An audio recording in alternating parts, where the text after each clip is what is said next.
Well, Bruce, I'm excited to participate in this conversation. The book, again, is Never Far From Home.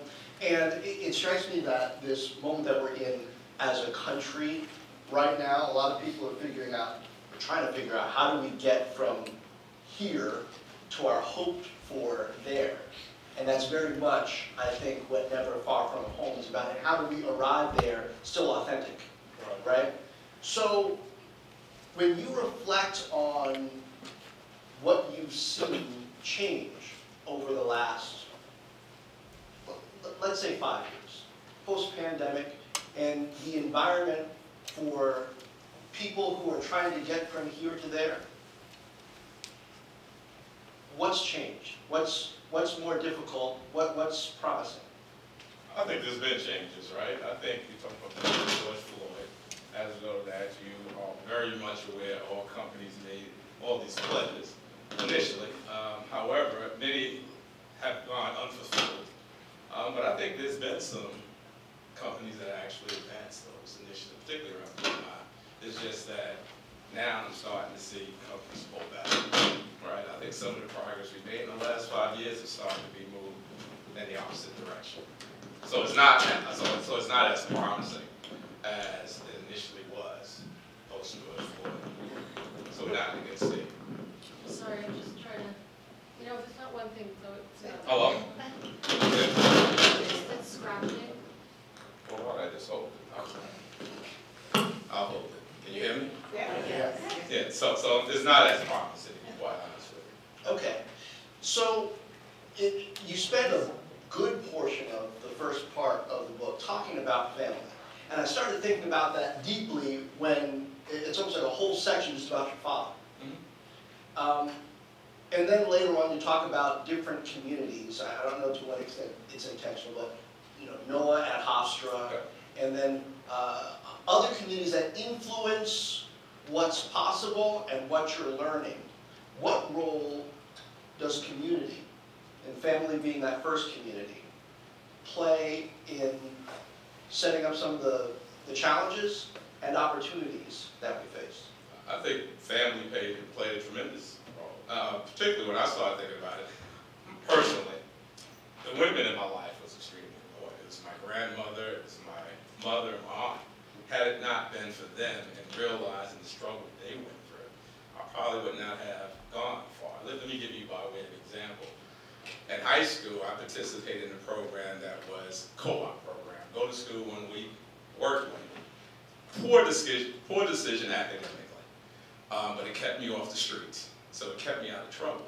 So in that perspective, it was good. So when I decided to go to college, the only college I was able to really get into was a program again called Higher Education Opportunity Program, Nowhere at Hofstra.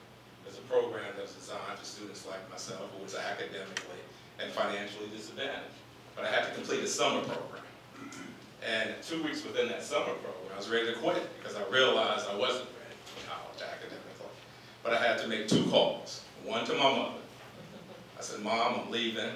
She said, why can you stay? I said, I can't, it's just too hard. She said, baby, give it a shot. And she realized that I was ready to come home and she didn't want to see me go through any more pain, so she acquiesced and said, come home. Second call was to Mom. She said, I already heard that you want to come home, Bruce, but what do you want to do? The co-op program you worked in, when you were working that week and when you weren't in school, was at Chase Manhattan Bank in the basement making copies. Do you want to go back and do that? I said, I don't know, maybe. She said, do you want to come back to the projects where I was living? I said, maybe. And at that point, she said, Bruce, you're not coming home. She said, your mother grew up in the South picking cotton, so did I. So did your grandmother. She said, we couldn't look white people in the face. And then we had to address them, yes ma'am, no ma'am. And she said, in addition to that, no one in the Jackson family ever graduated from college, and she hung up. So at that point, I realized the struggle wasn't for me. It was just to pay people back for the injustice that they endured. And so that gave me strength. And you may say, well, how did they give you strength if you weren't prepared? At that moment, I realized that I had to be patient with myself and just outwork people. And that's kind of what I did. And my roommates, when I was first at Hofstra, were wealthy individuals from the West, went to schools where they were prepared. And they would go out Thursday, Friday, Saturday, and come back at 2 o'clock, and Woodsburg still at the desk. And they would laugh and say, why are you still here? And I said to myself, I gotta catch you. Because I realized early on that people, and we all know that, people who work at 9 to 5 jobs at 5 o'clock, they're leaving. If you stay to 6, you'll have their job eventually. And so I said, I'm just gonna constantly work. And that's what I did. I had to be patient with myself because I wasn't prepared, right? So it took time. But the irony is, I did catch up to him. Yeah. And I did have the dean of the school say, we want you to tutor accounting for the entire university. And the 360 occurred when Hofstra invited me last year to give a keynote speech at their law school ceremony. And I got an honorary degree. So someone who wasn't, and wouldn't have been admitted through the front door, but this sort of side door is now coming back addressing the entire law school class. So let's paint a picture of growing up in New York at the time when you did. There's a story early on that you tell about being 10 years old, riding the subway, and somebody's like, there he is, grab him. What happened? Yeah, first of all, growing up I grew up in Crown Heights, pretty gentrified Crown Heights, I remind people, but it was a poor neighborhood, black, but we were all happy. I didn't realize I was poor until I moved on up to the projects in Manhattan. And I lived directly across the street from Lincoln Center, then I realized the inequity that exists pretty early on. But I still think when you live in that sort of type of community, what you try to do is anything you can do to survive, right? To make money, because there's no money flowing through those communities. So at this point, we left Brooklyn, and we were fortunate enough, I'm saying fortunate enough because we lived in a tenement, to move to the projects in Manhattan. And my mother taught us how to get back to Brooklyn by train almost immediately. So I was 10 years old, so after playing with my friends in Manhattan, I took the train because I was heading to my grandmother's house. So I took the express train, got off the express train. I was on the platform waiting for the local train, and there was a Caucasian cop, Caucasian man, and essentially said, there he is. But if you live in New York, you ignore that because you hear it all the time. And I heard it again, and I looked, and the Caucasian man said, go get him. And the cop started to walk in my direction. So at 10 years old, what do? You run. But the step in this situation, the only place for me to run because I was in the front of the platform. I had to jump on the track, step over the third rail, get on the platform, and run from one station to the other underground. And guess who was waiting for me at the other end?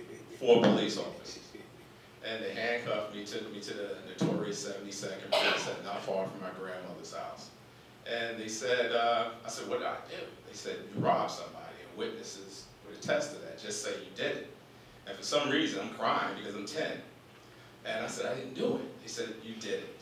And we have evidence that you did it. And they realized that for some strange reason, this black little kid at 10 years old was refusing to admit to a crime. They said, well, I tell you what, if you admit that you did it, you get to go home. And that was a great deal because think about it. They're making the promise that I could get away from these strangers that I don't know and go to my grandmother's house with my mother. All I had to do was say I did it. I came very close to saying I did it. Had I said that, I wouldn't be here today. And I tell that story in the book because it still happens today. And we all know, we live in New York, we know about the Central Park Five. For some reason, those gentlemen admit to it because they thought they were going home. So I think that's the reality of it. That we're promised to go home by just saying we admit to a crime, but then I would have been caught up into the system. And I certainly wouldn't be in front of you today. Yeah. So that was just the beginning of narrowly avoiding some bad outcomes as a young person. You were around people who started dealing drugs. You got into the newspaper business briefly, but more the circulation department, but not quite the way that that you might want. Something kept you away, though, from really going off the rails into the more dangerous areas, and then eventually you started keeping yourself away from it. Why? Because I saw what was going on. I think you're right. I could have easily, come on, drugs were there for me to sell. Robbing people was certainly an option, but I saw the consequences, right? I saw friends who actually engaged in those activities, and more importantly, when they came back home, and they were different. And I said, I don't want to do that. And their parents, they were just totally different, because I think once you get into that system, there's a lot that takes place in the prison system. These are young kids, right? And whether it's rape, right, getting abused in the system. And at that point, I said, no, I don't want to do that. And just what happens to their parents, and I didn't want to put my parents through. Some of them died, and I said, I don't want my parents to have to deal with that. So you mentioned that I had a newspaper business. So what I did was still illegal, but it was, in my mind, not as bad as selling drugs and robbing people. I stole a newspaper and just resold it. And I recruited people, and it afforded me money to buy clothes and help out around the house. I had the first color television, a 13-inch Panasonic, when everybody else in the early 70s had black and white. Now, some of us who are in the newspaper business would say that's what Google did. Right. Absolutely. That's true.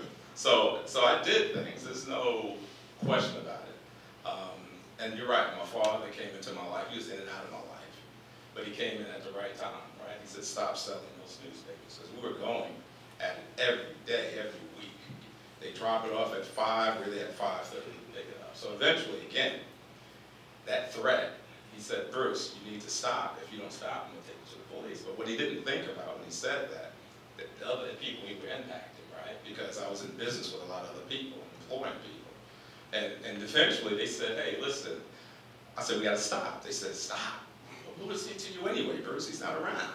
I said, that's my dad. They said, we should take him out. I said, that's my dad. So what happened is my dad's 94 now, so no one touched him. He's still around. But he just didn't realize that he was impacting people's lives. But I thank him for that today, because had he didn't do it, eventually they would have just been waiting for us. And again, I wouldn't be here today. Because when you grew up in those environments, you kind of had one foot in and one foot out, right? And I was just fortunate when I had one foot in the wrong direction too long. Someone would come along and say, Bruce, stop. And he's one of them.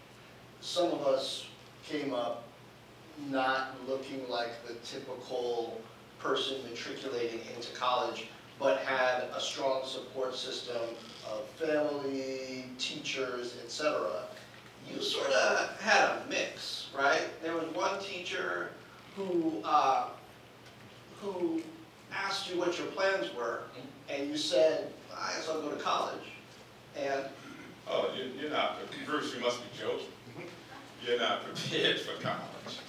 And I went home and I told my mother. She said, you should ignore it. And it hurt, but I kind of used it as motivation to try to prove him wrong. But ultimately, he was right, right? Because when I did go to the hospital, I wasn't ready at all. In fact, part of the NOAA program was taking you through remedial courses. So I guess he was absolutely right. He saw it. I guess part of what one would expect going through the co-op program in high school is really a trade program. So he was like, you're kidding yourself. You're in a trade program. I'm your English teacher. You're just not prepared for it. So I ignored him. But had I paid attention to him, I probably wouldn't have went to Oxford anyway. I probably took his advice, so I'm glad I didn't. because the co-op program was preparing you not to go to college. Absolutely. And it's because it was taking you out of the classroom. Absolutely. And giving you an on-ramp to the copy room. Yeah, absolutely. And I went to a school that was one of the lowest performing schools in the city. And now I'm going to that school part-time. So just imagine. I'm not ready. I'm not really ready. Right. But it kept me out of trouble. Right. So it certainly helped in that respect. And so we're at a period of time where there have been different kinds of programs developed since then for youth who might not have been traditionally prepared for that. But now we're at a period of time where some of those programs are being pulled back. So is it possible, how is it possible for communities, for families to fill in those gaps and provide preparation where it hasn't been provided already? I think you're right. I think those programs are being pulled back, but they're different. In fact, some of my friends who went through the Hofstra program with me, we look at the program today, and they're taking students who are privileged. And those are the students who are part of the program. And students like myself who came from the projects are no longer part of that program. You criticize the program and said privileged individuals will find their way. It's those who grew up like me and are still living in the projects today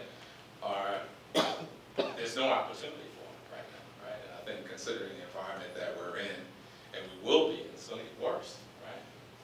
But I think that's one of the reasons I wrote the book, to inspire people, particularly kids like myself, that you can still get out. It's about inspiring not just kids like myself, it's inspiring women, immigrants, LGBTQ. When you have obstacles, you got to just push and continue to push through. And like I said early on, just telling the story, giving proximity to those good people, right? You get empathy and they realize there's a problem. Because all we're asking for is equal opportunity, not preferential treatment. I don't care what you call it, DE&I, whatever. It's just about giving someone an equal opportunity. Even in the workplace at Microsoft, my voice and what I constantly say, it's about giving people an equal opportunity to get in and an equal opportunity to go up. I don't care what you call it. That's all. That's necessary. As you started to go through these experiences moving toward a more positive future, your cohort changed. And I think it's interesting, so in the NOAA program at the time, it was more kids who would come up a little bit more the way that you would come up. Absolutely. By the time you got to law school at Georgetown, there were some, kids of color. They didn't come up how you came up. Right. Absolutely. What was the difference? They were privileged. I mean, you have privileged black kids too, right? And they're so totally different. You're right. When I went to Georgetown, I realized the difference at that point. I wasn't quite aware of it. I said, you're black, but I realized certain people have their privilege and have different views as well. To be quite honest with you, after the first year at Georgetown, I packed my bags out of every class and went to Howard University and started studying. I said, I need to get away from some of these folks. So you're right, we're different. Something I like about the Georgetown matriculation story too, you almost didn't go to Georgetown. Right. So there's a lot of almost didn'ts in here. Absolutely. There was another school that was going to be more affordable, and you applied, and you got in, but the person letting you in had some questions. Yeah, so again, I had people come in my life at the right time. And they weren't all black, to be quite honest with you. So in this particular situation, I wanted to stay home and not go to Georgetown. So I called the dean myself directly at Brooklyn Law School. Caucasian gentleman. It was 2 weeks before school started. So he looked at my credentials, he said, hey, we'll accept you. However, we don't have any money because you're at the end of the cycle. And so he said, come see me. So I went and I saw him. He said, why do you want to come here? I said, because I can stay home with my mother or my grandmother and brother. So I don't have to pay Georgetown expenses. And he said, I don't know you, but I'm going to give you the advice I would give a son or a family member. He said, go to Georgetown because you don't want to have any regrets. And so that's someone I didn't know who gave me advice to do that. And it's similar to... It wasn't just one having any regrets. Right. He was talking longer term. He was talking about the money. He was talking about the money. Absolutely, he was. Right? What did your mindset, though practical, was shorter term. And he said, if you figure out how to get to Georgetown, what? You should do it. Because? You said because it will take you further, right? And you make more money, and essentially. More money in the long run, yeah. So that was, he was absolutely right. And the same thing happened when I graduated from Hofstra again. Okay. I was an accounting major, so I got an offer from almost all the big eight. So this Arthur Anderson was my choice. And the recruiter, who I didn't know, after she extended the offer to me, she said, well, what do you really want to do? I want to go to law school. She said, don't take this offer. Although we think you'll do well, you'll be a partner, don't take it. And to me, that was like, don't take this offer. It was like almost being a basketball player, an opportunity for me to really help my family for the first time in a legal, meaningful way. So it was hard for me to do it, but one of the things I'm good at is accepting advice and listening to people. And not only did she give you advice, yep. She helped set you up to get into Georgetown. She helped set me up. She said, you need to go to Georgetown, fly out there, and meet the dean of the law school. And I did that. And so, no, it's fortunate. I'm fortunate. A lot of people came in and helped me. So how much of this process of getting from where we are to where we more ideally want to be is about being those people, yeah. Right? Who can be difference makers, maybe by what seems like a little connection or a piece of advice to a person coming up? I think you have to. I think there's in my case, there's an obligation. I mean, certainly at Microsoft, I was constant. I just retired 5 years ago. Thanks. Microsoft got 5 weeks ago. 5 weeks ago, okay. Microsoft got 24 years out of me, and I tell people it's mutually beneficial. However, during my especially the last 10. So the last 10 was great. I feel obligated to always help folks, not just people of color, women too. I mean, if you call people in the legal profession, whether they're with Microsoft, Google, Meta, I feel obligated to help, right? But my expectation is that the same people I help, there's an obligation that I have upon them that they would help, right? Because it's not sustainable if I just do it. We all got to play an active role and try to make this just a better and equal place for everyone. So you moved from, after Georgetown Law, you moved from tax law, I believe it was, into, well, I want to get into entertainment. And you had done some, as a high school student, some things on stage and whatnot. But in order to do that, even though you had gone through law school, you were making the money, you had to take a massive pay cut. Now you were thinking longer term. I was thinking long term. And the willingness to do that. Absolutely. Where did you think that was going to hit? Where was it going to lead? I thought it would lead to me having a major sports and entertainment company. In fact, you're right. I was a tax attorney at a prominent tax law firm in D.C. at that point. I was at the top of the salary level at that point. And I said I wanted to come back home to practice entertainment law. So you're right. So the internship I got, it was really an internship for a premier entertainment attorney. And I was only going to make $6,000 a year. So in 2 years, I made $12,000. So I said, how can I make up for this? And you had been making... I was making at that point 70-something thousand. Oh, okay. And this is 88. So I said, how am I going to make up for this? So I decided I would teach tax law, but still wasn't enough. So I called my mother and I said, Mom, I got to come back home. She said, you want to come back home to the projects? I said, yeah. She said, you're welcome to come back.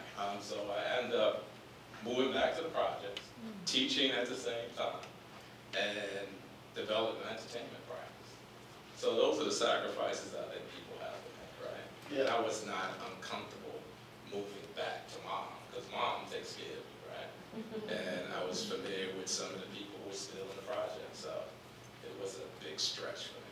And at the time, hip-hop was rising. Absolutely. As a mainstream music phenomenon.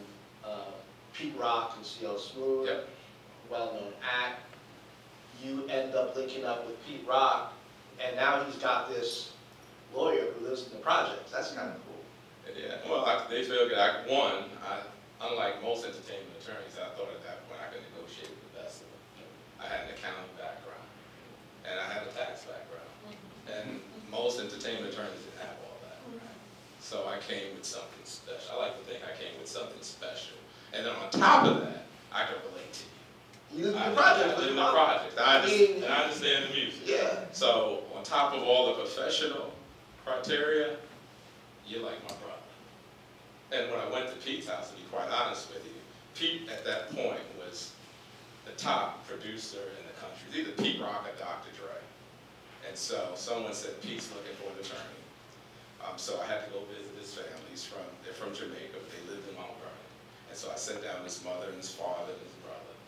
And they said, well, listen, Bruce, everybody wants Pete now. He was 18 at that point. And he had millions of dollars of deals waiting for him. This is like the early 90s, right?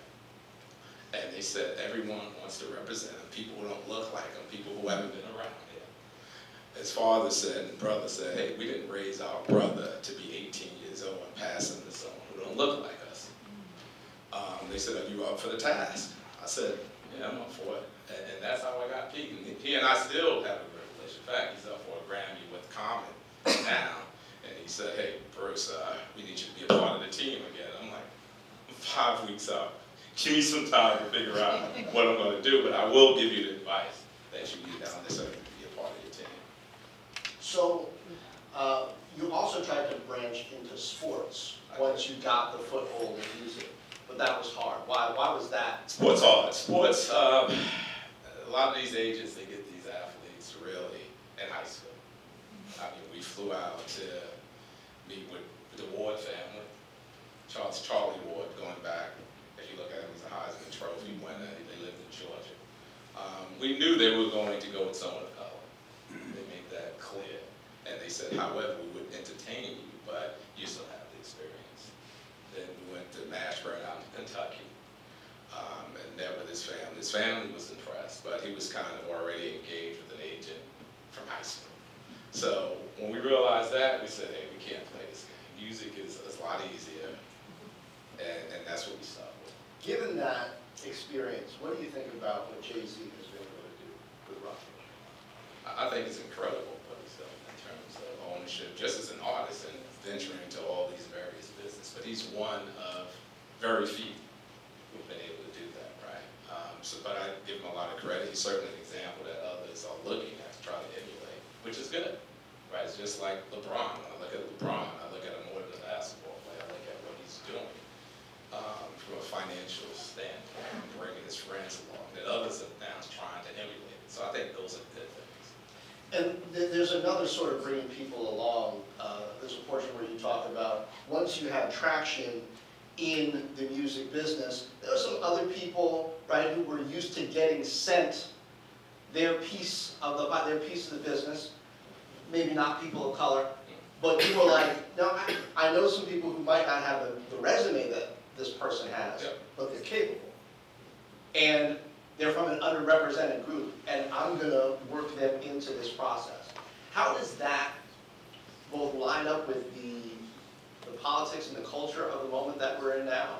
And how would somebody do that better, even better now than you were able to do with that? I think you have to be big, you have to be bold and courageous, right? I think even when I did it back then, there were no black entertainment firm. We were totally black entertainment firm, and you're right. So my philosophy with my clients is, listen, from an accounting standpoint, one person was getting all the business. Bert Padell, he was the predominant accountant, and he and I had a great relationship. He would always say, Bruce, why are you not referring any of your clients to me, whether it's Heavy D or LL? I'm like, listen, Bert, there are a lot of people out there who are capable, but they're not given the opportunity. And I feel obligated to do that. And so I would just tell my clients, listen, give these people an opportunity. They're capable of doing it.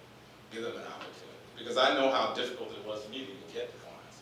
And it got to a point where you're right, people started looking at me saying, hey, you're changing the culture. This is not how it goes. First of all, let's take them. I mean, one, they try to take me out, right? Because let's get rid of this, and let's not let African Americans know that it's a viable business for them. So if we get rid of Bruce, that will send a message that they have people to join us, but not set up their own establishment. Or let's try to get his clients, right? And they tried to do that, but I just had a good relationship with the clients, and I was going to just fight to the end because I realized at that point it was bigger than me, right? When did you meet Clarence Avant? I met Clarence probably in their early 90s. Okay. And Clarence Avant is viewed as the godfather of music. In fact, he has a Netflix. It's got a Netflix, you might have seen it. You might have If seen you it. haven't, check it out, it's really good.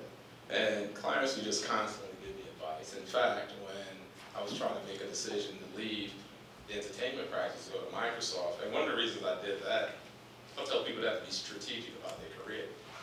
Because you had Napster come along, and at that point I realized there was a difference. Right, this is About like Napster's 1997, 98, yeah. And I said, okay, things are starting to change from a physical format of distribution of music to digital, and I need to be a part of it. And Microsoft was looking for someone with the entertainment background. In fact, I joined Microsoft and helped create what you all may know, the Windows Media Player. I was a part of the team that created that. And Clarence said, Bruce, I said, Clarence, what should I do? And I had advice again. He said, Bruce, take your Clarence curse a lot. And he said, take your aid of Microsoft and get this stock. And he said, if you don't like it after a few years, you can always come back. And my goal was to really join Microsoft for about 2 years, understand the technology aspect of it.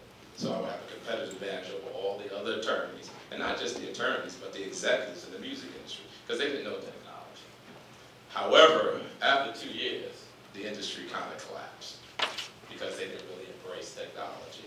They were slow to do it. They were folding onto the physical format. And instead of, by way of example, instead of closing 5 or 6 deals a month that's at $600,000 a lawyer, you get like maybe 10%, right? And you get their publishing another 10%. People were just closing one deal at $250,000. So I said, I'm not going back to that. And as a result, I ended up staying with Microsoft. Although I was going to leave Microsoft again because of the lack of diversity. And Brad Smith, the vice chairman, said, stay, and we're going to make things better. Brad had just been through the battle with the antitrust stuff. Yep. Microsoft stock kind of peaked in 2000 for a while. A long time. It was way above there now, so Right. it's like the last 10 years have been nice. Thank you so much for sharing your journey. I do have a question. We got you to Microsoft. We learned how you took the opportunities and gave opportunities. Now tell me about your journey as an author. Why the book? How did that happen?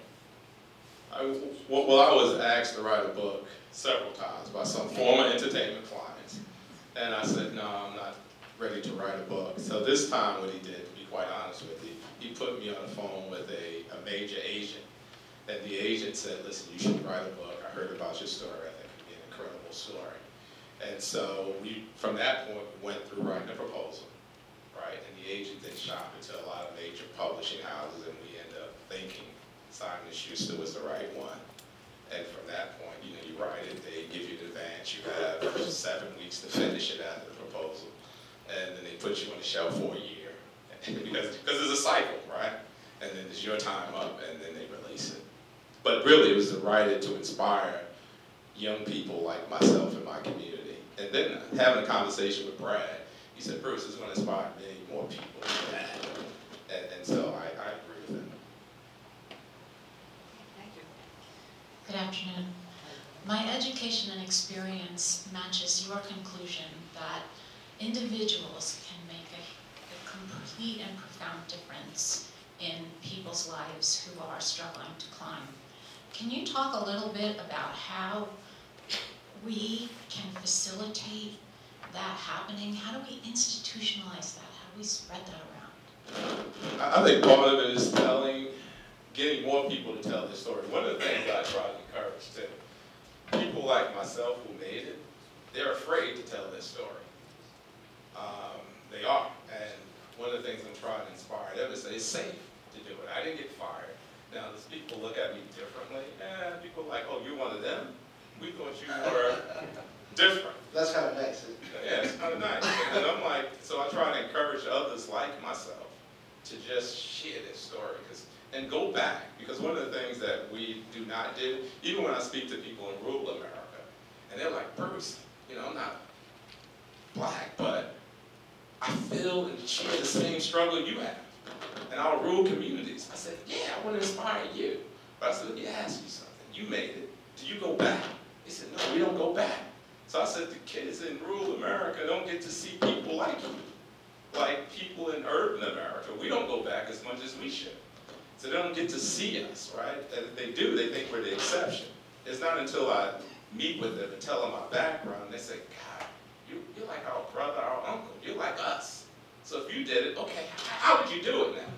Because the connection's made. So I think we have to go back to the communities, right, to inspire people. But I think we also need to make sure we have programs available, right? So from a policy standpoint, we have to go to our representative and make sure some of the same programs that were available in the past are reintroduced, right? Like the NOAA program, but the NOAA program is older format, not its current format.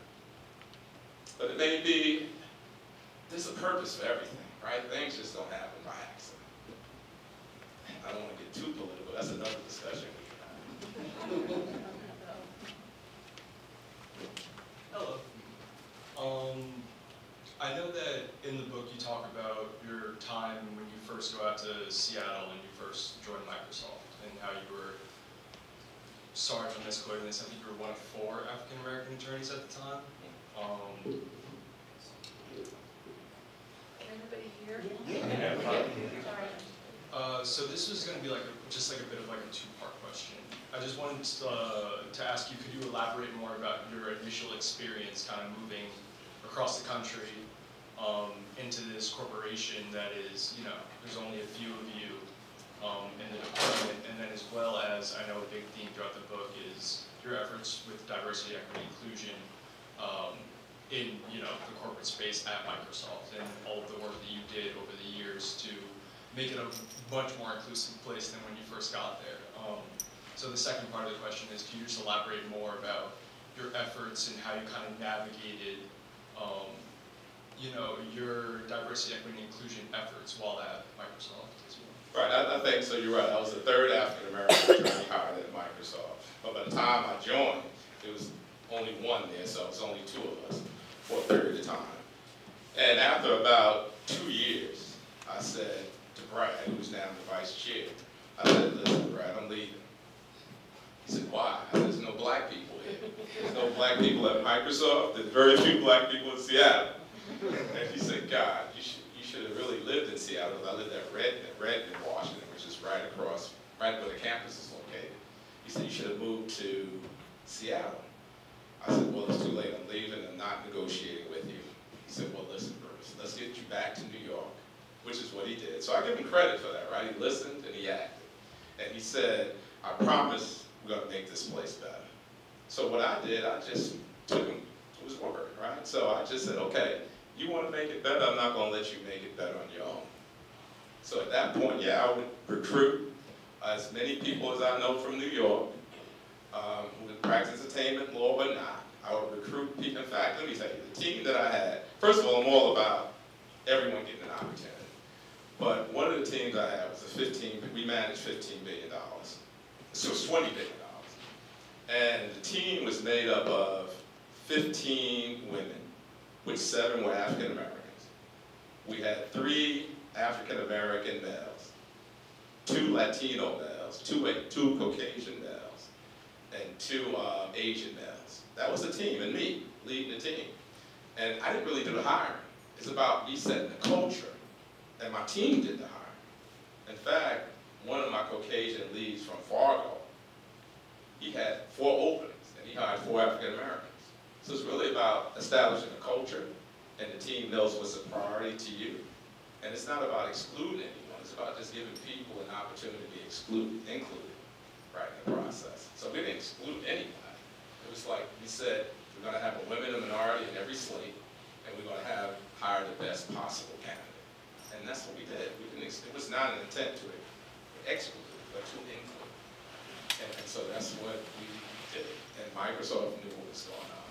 And so it was an example, but not just for Microsoft to see the end result, because we didn't know the end result would look like that.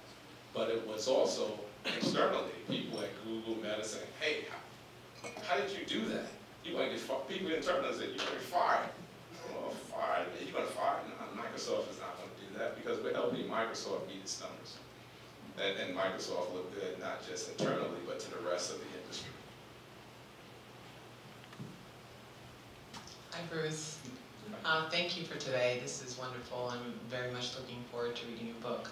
My question, after the given week where we feel a bit on red alert through the efforts of my sorority and myself as an individual, we sort of regrouped and decided that more than ever now, the focus of education, and for me, working in finance, financial literacy for women and minorities is ever more important now, and I will continue to do great works in those spaces.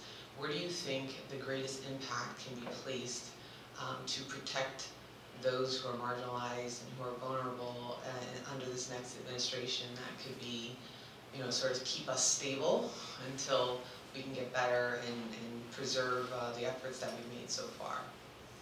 I think that we just need to take a step back and figure out what, depending on which side of the aisle you fall, what went wrong, right? And prepare for the future. I think the next 4 years is going to be interesting, right? I'm not sure what you can do, right? Particularly you're saying Republican president, Senate, and the House. I would say let's work on policy, but I think it's about educating people at this this point, and just realize that 4 years go by pretty quick, right? And let's see if we're better prepared next time. And what areas of mentoring are you most passionate about? All, right? I think that I'm focusing on technology. I think that's really the future, right? Young black men, right? Passionate about that because I still go to the projects, right? I have family in the projects, and I see systematically things have not changed. There's a system, right? Let's be honest with you. I mean, people want to do better. People want to live better lives. Sometimes people say, they just don't want to do anything. That's not true. People want to live better lives. We just have to give them the tools that's necessary. Thank you, and that's also my shameless plug, because I live here in Montclair, and I'm on a mentoring board for teen boys. So I'd love to talk to you about that afterwards. Okay. Thank you. Oh, did you talk about racism?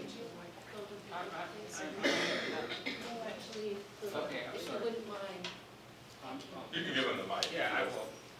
I have such a big mouth, so if you can't hear me, I'm off my day. So how did you handle corporate racism? And both of you guys can answer that. Nobody wants to hear me first. You can go ahead, you got examples in your book? Yeah, I think that, one, I think when I first even got to Microsoft, right, to be a part of the digital media team, right, they never had the opportunity to deal with someone black. In fact, my manager would approach me and she would say, Bruce, how are things going? And I know what she meant because it was very few black people. Now I'm the lead counsel to this group that's developing this new technology we had that was really competing with the real player. At that point, you realize most people listen to content using the real player, so we wanted to compete with that and develop the Windows Media Player. And she would say, Bruce, how do you feel? And I said, listen, I said, don't ask me how I felt. I deal with people who don't look like me all the time throughout my entire life. I said, the real question you should start asking is people that I support, how do they feel having a black man in the room with them? Because they had the option of having to have us excluded all the time. So me, I kind of dealt with it kind of direct, but I'm different, and I tell people my exit interview, one of the things I told the group, I said, Microsoft can look at me and probably say I'm an example, but I said I'm an example of what could be, but I'm not an example of what is in corporate America. And people are like, what do you mean? I said, it's not. Most people don't get the opportunity to sit in the office of the vice chairman, right? They don't. So don't pretend that this is a reality for all of us. It's not a reality, but it certainly is an example of what it could be if you give people the opportunity. But I think it's about speaking up. And I always remind people my path is somewhat different because I do have a relationship with the vice chair. So even people who don't like me, and I'm sure there's many, they're not going to jeopardize themselves or their career to step out and do something wrong because I am pretty vocal, right? And I would go back and say, hey, this is what's going on. So it's a little different with me. I have someone as a sponsor who was the vice chairman of the company. Well, I will say, I think there's some generational differences that I've noticed in how we deal with racism and maybe are prepared to deal with racism. I think Gen X kind of came up in the same generation, post-civil rights, and I think some of the attitude was, you're going to have to deal with a whole lot of mess, but it's going to prepare the next generation to not have to deal with any mess anymore. And I think we sort of implied that strongly for the next generation. And now the next generation is on the stage saying, what is all this mess? Right. We shouldn't have to deal with this. I shouldn't have to explain to people anything. Whereas we come in, we're like, yeah, okay, well, we're some of the first ones here, and so therefore we got to deal with this. So I think the first threat of racism is a threat to our self-esteem. I grew up in DC public schools. It was tracked, which I know isn't ideal, where you put kids of certain ability levels in the same class. But I never had an issue. I was in class with almost all black kids who had a high level of capability. I never questioned Can black kids do it? Is it okay to be smart? It's like, okay, no. Our whole class is getting bullied by the rest of the school, but at least we have each other, right? And then the second thing I think is your self-confidence. Can I actually achieve things even if I believe that I'm capable of? And then beyond that, racism can actually be a kind of advantage in the sense that others in the ecosystem are underestimating you. They don't know what you've got. And you end up understanding them a lot better than they understand you. So it's kind of an asymmetry that you can learn to deal with. But I think a lot of young people today, in a way, fortunately, because we're talking about our community growing up in Montclair, they didn't really have that. Okay, it was just, Martin Luther King was just a few years ago, and now you have this opportunity. It's kind of like, well, I shouldn't have to deal with this mess. So I think part of the challenge is how do we shore up the self-esteem and self-confidence in the face of that racial animus, that racism, and then at that point, the capability becomes an advantage. The knowledge of the field becomes more of an advantage than a setback.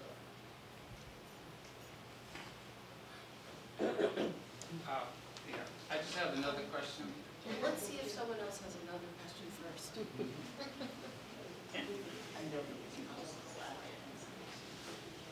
I'm totally willing to hear you out. I just want to make sure everybody else gets a chance to talk too. Bruce, you talked a lot about having Brad Smith as a sponsor. Can you speak to how that happened? Does it doesn't just walk into your office one day and says, Right. tap you on the shoulder? Like, how did that happen? Yeah, listen, I told you, you have to be strategic, right? With your career. And when I speak to other executives, they ask the same question. And I said, you just have to be strategic. A sponsor, you have to figure out who has influence, right? And it may not be direct influence in the group that you're in, but it could be influence within the company. And those are the people that you target, right? And you can't say, can you be my sponsor? Because that doesn't work that way.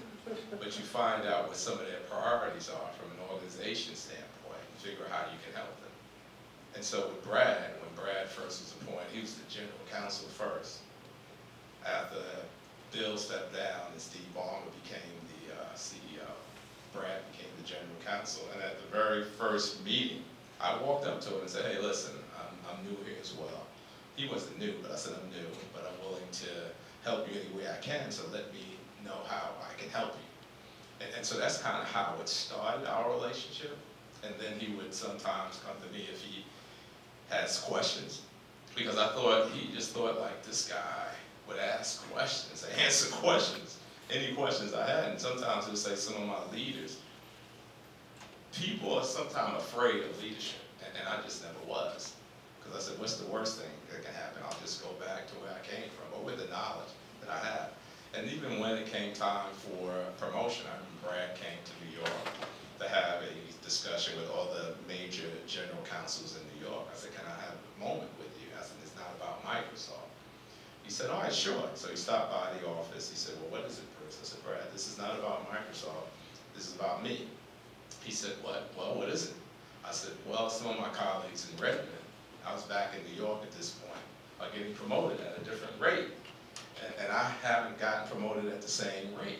So he said, what are you doing? I said, well, this is what I'm doing, my core job. And I was always strategic, do things outside of my core job that was beneficial to Microsoft. So I was doing a lot of other stuff that was beneficial in a financial way to Microsoft. So he said, what is your leadership saying about that? I said, they're saying I'm doing a good job. He said, Bruce, that will only get you a cup of coffee. He said, let me talk to some folks. And he ended up talking to them, and within a week they came back and said, Bruce, you're doing such a fine job. You know what I mean? You're doing such a fine job that we're going to promote you. I'm like, okay, thank you. I really appreciate you looking and recognizing what I'm doing. So that's what a sponsor can really do, right? Just bring it to people's attention, the type of things that you're doing. In addition to that, when there are opportunities, I would go to him first and say, Brad, think about this opportunity. And he'll say, I think you'll do good at that. And then he wouldn't tell people what to do, but he would certainly walk by the room and say, hey, Bruce, apply for the job. I think he'll do a good job. And that's all some leaders have to say. If you are, depending on the generation, the new generation, they'd be like, oh, you just want to give Bruce an opportunity. The older generation would say, no, he's sending a stronger message than that. So it all depends. It's generational how people would perceive that. But I think it's about really going to people who are influential within the organizations that you're in and figure out how you can help them first, not how you can get something from them. How can you help them achieve some of their goals within the organization? Or how can you get something from them by helping them? Absolutely, absolutely, absolutely. That's certainly the end game. Right. Well played. Can everyone hear me okay? Yes. Another thing about the book that was very fascinating to me that I also resonated with quite a bit. I thought it was brilliant the way that you opened the book and the way that you chose to end it. And with both experiences, I don't want to give too much away, but there were situations where you were wrongfully arrested and processed and having to spend either hours or a night in jail in New York City. And I just wanted to ask you about, because what fascinated me about the entire story was more so obviously the beginning gripped me in immediately, but the way that you ended it is like you were already successful at that point in most people's eyes. You had graduated from Georgetown Law School, you had been a practicing attorney in entertainment law, and then now you're at Microsoft, and the end story, it comes where you're driving just back to your mom's house in a car that you earned for yourself. It's a nicer car. And my question is, what I'm getting at is, can you elaborate more just about being an African American and trying to gain success, but then having the realization that when you're just walking down the street, no one knows your degrees, no one knows your level of education, no one knows your success within the corporate world, because it's a scary thing. And I think speaking to the Montclair community, I grew up in Montclair. I went to Montclair High School, and we, for better or for worse, we live in a bit of a bubble where being an African American and growing up in this community, you're sheltered by a lot of things. And I went to school in Philadelphia, and Center City, Philadelphia, and the greater areas, North Philly, West Philly as well, where I went to in Drexel. There's not that safety net there anymore. So just trying to cope with that as applying to law school and trying to be an attorney as well. Just coming to that realization, like, I'm still a black man in America, and you can have an optimistic perspective about the future and how things will maybe change, but also coming to the realization that no matter the level of success that you reach or level of education that you get, most people, when you're walking down the street, are just perceiving you as another black man. Right, stereotypes. I think Rich is still a professor at Berkeley, put out a book called Whistling for Balti, and he talks about those stereotypes. So no, I think that the reality is that you're black. You need to realize you're black. Certainly, you're right. No one's asking me, and no one did when I got arrested. Say, what did you work? What school did you go to? How much money you make? They're not asking that. But I know that, right? So, and I got arrested and spent the night in jail on more than one occasion, right? The case was ultimately dismissed, for those of you who may be wondering, right? It was just basically because I was African American, right? And I was at the wrong place or driving a nice car at the wrong place at a particular time. So the reality is, can that happen to me again? I'm very well aware that that can happen to me again. But I could pick up the phone, I probably wouldn't spend more than a night in jail, which I've learned to tolerate after 2 times, right? So I think that I tell people all the time, like, you have to realize America's still America. We're not quite there yet. We're better than we were, but we still got a long way to go, right? I guess more so my question is, like, how did you cope with that personally? And like, when you come to that realization, but then how do you become content with that brutal reality of it all? Because I grew up in the projects, my family's still in the projects, I see it. To be honest with you, I stayed in the projects maybe 2 weeks ago, right? So I'm always attached to that, right? Whether they're going through it, And the only difference between them and me, I look pretty for you all today. On a given day, I'm in jeans and sneakers, and they can't tell me apart from anyone else that's black with a bald head, right? And so that's just the reality that we live in. Maybe you're right. Maybe you hang out with me in the projects a little bit and get out of my clique. And then you'll quickly learn that you're not special, right? I know I'm not special. None of us are special. Okay, I just want to say I've been in Montclair for 60 years, and I was one of 7 black at Montclair Academy. And so I can relate to some of these things that you're saying about these places that you go and you're the only person there. But, you know, during that time, and the other gentleman was right, Montclair is a bubble, or was a bubble, because I had no idea about civil rights and, you know, all that stuff. I went to Montclair Academy, Montclair High School, and, you know, during the 70s, there was a development with people suing higher education, universities, to get more Caucasians in. And this was like the turning around of the civil rights, where people were experiencing more subtle racism. So that's what I was asking you about originally. Did you experience any subtle racism? And I recall a book called Black and White on Wall Street by a guy named Jet, and his racism situations were really crazy, you know. He was making money for these companies, and you know, his boss would say, don't talk to that girl, you know, because she's white, you know. And he would say, no, I just saw her at the water cooler or something. So, and so eventually his mentor at the company turned on him, and apparently, you know, he got into trouble. And so you were lucky that your mentor was behind you. And so maybe that's a lesson in itself. In minorities and big corporations definitely get a good mentor, because, you know, things can kind of go against you. Don't you go against you. I think that I've dealt with stuff. Come on, Microsoft had me go out to Kentucky, the capital of Kentucky, right? I was the lead attorney, and I brought a Caucasian female attorney from a major firm with me. And when we walked into the Capitol, yeah, they were ignoring me, and they were talking to her. So I said, listen, she works for me, so you have to talk to me. And so I stood up for myself. But when I came back to Microsoft, I said, don't ever send me back out. I said, that was a mistake. We all learned from it. You don't send a black guy with a bald head from New York to Kentucky to represent you, to try to get something done, because they just totally ignored me. I think the reality, and I kind of remind people that there's a problem. I've been with Microsoft for 24 years, did many deals, from $100 million to $1 billion deals. And I was only in a room with an African-American male throughout my entire 24 years on the other side one time. That's ridiculous. One time. So it tells you that there's a problem. That should not have been the case.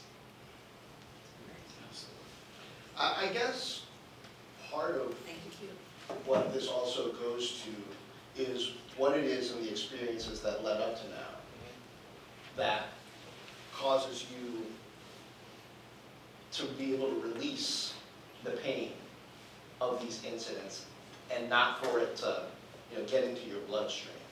And the initial story at the beginning of the book that you tell, it's sort of, there's another wave that hits you once you get home. But then I think for a lot of people, and probably for more younger people now, that trauma keeps resurfacing. Yeah, it does. I mean, how I deal with it, to me, to be quite honest with you, right, I deal with it all the time. One, I'm pretty confident now, and I just think I'm one of the smartest people in the room, right? I'm not going to say the smartest, I think I'm one of the smartest. And I kind of always realize that, even from going to Georgetown, being in the class with some of the Supreme Court justices' grandsons, I'm like, God, you talk this stuff every day, but you're no smarter than me. You got here because someone made a call, right? So you're in the room with other you have to, I think it's confidence in yourself ultimately. So when I'm in a room, they know I'm in a room. I know just as much, if not more, than anyone else in the room. And even when I'm presenting to Microsoft business people, it's the same way. You don't know more than me. So I think part of it is confidence, realize it's going to be there, but me personally, I'm just as smart as you. And I do feel like I carry the burden. One of the things that you have to realize, it's hard too when you're African Americans, because you're trying to dismiss stereotypes. So in addition to trying to do your job, you have to try to dismiss stereotypes. If you're Caucasian male, you just have to do your job, because the stereotype is you can do it, right? So that makes it difficult. When I say that to some people, they're like, what do you mean it's difficult? I say, well, let's take, for example, if you're a smart kid and you go to Stanford Law School or whatever, undergrad, and you're a straight A student, and then you decide to take a class in African American history. So when you go to that class, you're not going to participate sometimes to the fullest extent because you're afraid of falling into that stereotype of being a racist. And if you don't, you're not going to perform well in the class. So it's almost like the same thing, the whole thing. When we walk into a room, when I walk into a room, I know that people have stereotypes. So I got to dismiss the stereotypes of being a black guy that may not be capable of the smartest person in the room, may be a part of some affirmative action program or diversity program at Microsoft. I got to dismiss all of that and still show up and be the smartest person in the room. So it's an extra burden, but after 24 years, I can certainly do it. It's just confidence. On that note, will everybody join me in thanking Bruce and Jon